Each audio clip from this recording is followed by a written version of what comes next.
Welcome to RP TV news. Markapuram శాసనసభ్యులు కందుల నారాయణ రెడ్డి అకాల వర్షాలకు దెబ్బతిన్న పంట పొలాలను వ్యవసాయ శాఖ అధికారులతో కలిసి పరిశీలించారు. మొదట మార్కాపురం మండలంలోని గూడపాడు గ్రామంలో స్థానిక నివాసాల మధ్య నిలిచి ఉన్న నీటిని రెవెన్యూ అధికారులతో కలిసి పరిశీలించారు. గ్రామంలో వర్షపు నీరు నిలవకుండా ఏం చేయాలో అధికారులకు పలు సూచనలు చేశారు. అనంతరం మార్కాపురం చెరువుకు గుండ్లకమ్మ ద్వారా వచ్చే సప్లై ఛానల్ నుండి వర్షపు నీరు వస్తుండటంతో ధరణి పరిశీలించారు. తక్షణమే నీరు లీక్ కాకుండా చూడాలని ఇరిగేషన్ అధికారులకు ఆదేశాలు జారీ చేశారు. అనంతరం మార్కాపురం మండలంలోని చిత్తకుంట గ్రామంలో అకాల వర్షాలకు దెబ్బతిన్న పత్తి పంటను వ్యవసాయ శాఖ అధికారులతో కలిసి పరిశీలించారు.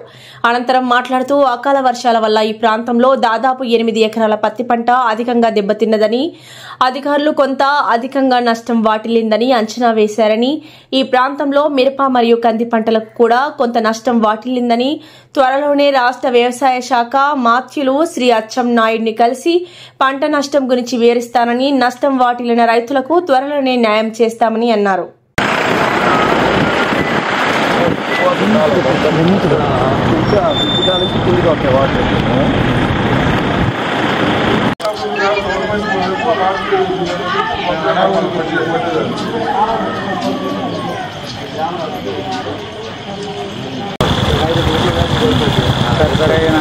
నాడన్నా మేము ఇడుతున్నాము కొండపల్లి రోడ్లో ఉన్నాము.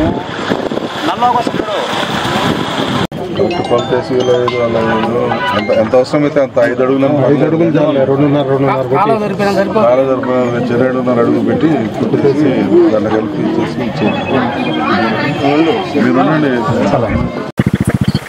మార్కాపురం నియోజకవర్గంలో గత 2 రోజులుగా కురుస్తున్నటువంటి అకాల వర్షాల వల్ల రైతులకు తీవ్రమైనటువంటి నష్టం జరిగింది.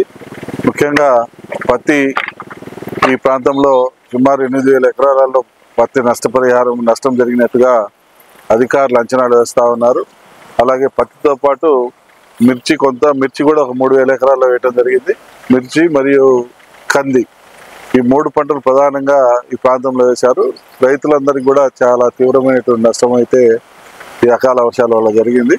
నేను తప్పకుండా ప్రభుత్వం దృష్టికి తీసుకువెళ్ళి రైతులకు తగిన నష్టపరిహారము లేదంటే రైతులకు సంబంధించినటువంటి ఈ క్రాప్ నమోదు చేసుకున్నటువంటి వాళ్ళందరూ రైతులకు కూడా న్యాయం జరిగే విధంగా చూడమని చెప్పి మా మంత్రివర్యులైనటువంటి అచ్చెన్నాయుడు గారిని కోరటం జరుగుతుందని చెప్పి ఈ సందర్భంగా తెలియజేస్తా ఉన్నాను.